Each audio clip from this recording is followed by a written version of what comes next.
केशव कान्हा परिवार में आप सबका बहुत-बहुत स्वागत है। आज हम चर्चा करेंगे शालिग्राम जी के विषय में। आज मैं इस वीडियो में आपको शालिग्राम जी से जुड़ी सारी जानकारी दूंगी। शालिग्राम जी घर में कितने रखने चाहिए, शालिग्राम जी की प्राण प्रतिष्ठा करानी चाहिए या नहीं करानी चाहिए, शालिग्राम जी की सेवा कैसे करनी चाहिए या फिर हमें शालिग्राम जी को कितनी बार भोग लगाना चाहिए। क्या है वो 3 चीजें जो शालिग्राम जी के लिए बहुत ज्यादा जरूरी होती हैं। अगर आप बाहर जाएं तो घर पर शालिग्राम जी की व्यवस्था कैसे करें, ये संपूर्ण जानकारी आज मैं आपको इस वीडियो में दूंगी। देखिए, शालिग्राम जी नेपाल की गंडकी नदी में पाए जाते हैं। शालिग्राम जी स्वयंभू हैं, श्री हरि विष्णु हैं, इसीलिए शालिग्राम जी की प्राण प्रतिष्ठा नहीं कराई जाती है। शालिग्राम जी को आप लाकर घर पर शालिग्राम जी का पंचामृत से अभिषेक कराकर शालिग्राम जी को आप स्थापित कर सकते हैं, या फिर आप शालिग्राम जी की पंडित जी से पंचामृत से पूजा कराकर विधि विधान से भी आप शालिग्राम जी को घर में स्थापित कर सकते हैं। शालिग्राम जी घर में एक ही रखने चाहिए, क्योंकि शालिग्राम जी बहुत पावरफुल होते हैं और श्री हरि विष्णु है, इसीलिए शालिग्राम जी घर में एक ही होने चाहिए। देखिए, शालिग्राम जी को पंचामृत से स्नान कराएं, आप रोज स्नान कराएं। अगर आप रोज स्नान नहीं करा सकते हैं तो पूर्णिमा, अमावस्या, दोनों एकादशी जो महीने में मेन तिथि आती हैं, उसमें आप शालिग्राम जी को पंचामृत से अभिषेक जरूर कराएं और शालिग्राम जी को दक्षिणावर्ती संघ से ही स्नान कराना चाहिए। ये बहुत ज्यादा शुभ होता है। शालिग्राम जी को स्नान का जब भी आप स्नान कराएं, शालिग्राम जी के जल में तुलसी अवश्य रखें। शालिग्राम जी तुलसी का वियोग एक क्षण का भी सहन नहीं करते हैं। आप शालिग्राम जी के जल में पहले ही तुलसी डाल लें या फिर शालिग्राम जी के मस्तक पर तुलसी रखकर जब आप शालिग्राम जी को स्नान कराएं। शालिग्राम जी को आसन पर ही विराजमान कराना चाहिए और शालिग्राम जी का जैसे हम ठाकुर जी के रोज वस्त्र चेंज करते हैं ना, रोज उनका टॉवल धोते हैं, इसी तरह आप शालिग्राम जी का टॉवल और उनके वस्त्र, जो उनका आसन का जो कपड़ा होता है, वो आप डेली चेंज करें। शालिग्राम जी को तुलसी बहुत ज्यादा प्रिय होती है।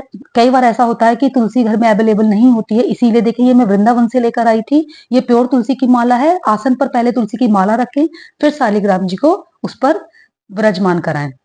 शालिग्राम जी को चंदन बहुत अधिक प्रिय होता है। शालिग्राम जी को गोपी चंदन, तुलसी और दक्षिणावर्ती सिंह तीनों ही चीजें बहुत अधिक प्रिय होती हैं। शालिग्राम जी को जब आप स्नान करा दें, गोपी चंदन से शालिग्राम जी का टीका करें, तुलसी धारण कराएं और उसके बाद शालिग्राम जी को दक्षिणावर्ती संघ के पास आप आसन दे दें। अब बात आती है कि शालिग्राम जी को दिन में कितनी बार भोग लगाना चाहिए। देखिए, अगर आपके घर में ठाकुर जी हैं तो जैसे ठाकुर जी को भोग लगाया जाता है, उसी प्रकार शालिग्राम जी को भी भोग लगाया जाता है। अगर आपके पास ठाकुर जी नहीं है तो आप कम से कम 2 बार, सुबह और शाम, शालिग्राम जी को भोग अवश्य लगाएं और शालिग्राम जी की पूजा और भोग के बाद ही आप भोजन ग्रहण करेंगे। ऐसा ग्रंथों में वर्णन किया गया है कि शालिग्राम जी को भोग लगाने के बाद ही हमें भोजन ग्रहण करना चाहिए।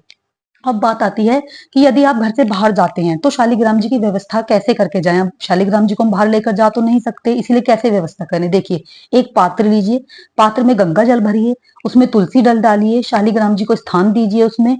फिर उसके बाद शालिग्राम जी के मस्तक पर तुलसी अच्छी सी धारण कराइए और शालिग्राम जी से हाथ जोड़कर प्रार्थना कीजिए कि हे प्रभु, जब तक हम बाहर से वापस नहीं आ जाते तब तक आप अपना स्नान और अपना भोग इसी को स्वीकार करें और हमें अपना आशीर्वाद प्रदान करें। इस तरह से आप शालिग्राम जी को विराजमान कराकर घर के बाहर जा सकते हैं। देखिए, शालिग्राम जी इतने पवित्र होते हैं कि शालिग्राम जी को बार बार स्पर्श नहीं करना चाहिए। ग्रंथों में ऐसा वर्णन है कि शालिग्राम जी को स्त्रियों को स्पर्श नहीं करना चाहिए। लेकिन देखिए, अब पहले जो होता था, क्या होता था कि पुरुष भी घर में पूजा करते थे, लेकिन अब जिंदगी इतनी भगदड़ की हो गई है कि पुरुषों के पास समय नहीं होता है पूजा करने का, तो स्त्रियों को ही पूजा करनी पड़ती है। इसीलिए शास्त्रों में ऐसा भी लिखा है कि जो पतिव्रता स्त्री होती है, जो भगवान के चरणों में रहती है, कोई भी गलत आचरण नहीं करती है, ऐसी स्त्री शालिग्राम जी की पूजा कर सकती है। उसमें कोई भी वर्जित नहीं है। स्त्रियां ही शालिग्राम जी की पूजा ज्यादातर आप घरों में करती हैं।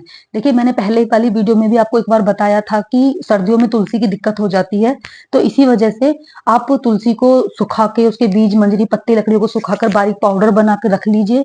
जब भी आप शालिग्राम जी को भोग लगाएं, उसमें जरा सा डाल दें, उससे भी आप तुलसी दल का भोग शालिग्राम जी को हमेशा दे सकते हैं। तुलसी माला तो शालिग्राम जी के पास हर वक्त रखनी ही रखनी है। एक पात्र भर के भी आप शालिग्राम जी के पास जरूर से रखें। ये हो गई शालिग्राम जी से जुड़ी सभी बातें जो शालिग्राम जी के बारे में हैं। अब बात आती है कि अगर मासिक धर्म में स्त्रियों को हो रहा है तो शालिग्राम जी की पूजा कब तक ना करें। देखिए कम से कम 6 से 7 दिन शालिग्राम जी को स्पर्श ना करें, कम से कम 2 बार सर धोने के बाद ही शालिग्राम जी को स्पर्श करना चाहिए, उससे पहले शालिग्राम जी को स्पर्श नहीं करना चाहिए। ये थी शालिग्राम जी से जुड़ी हुई सारी बातें। आशा करती हूँ आपको वीडियो पसंद आई होगी। अगर वीडियो पसंद आई हो तो प्लीज लाइक करें, शेयर करें और सब्सक्राइब करें। आप लोग वीडियो देख लेते हैं, लाइक नहीं करते हैं, शेयर नहीं करते हैं और सब्सक्राइब भी नहीं करते हैं। देखिए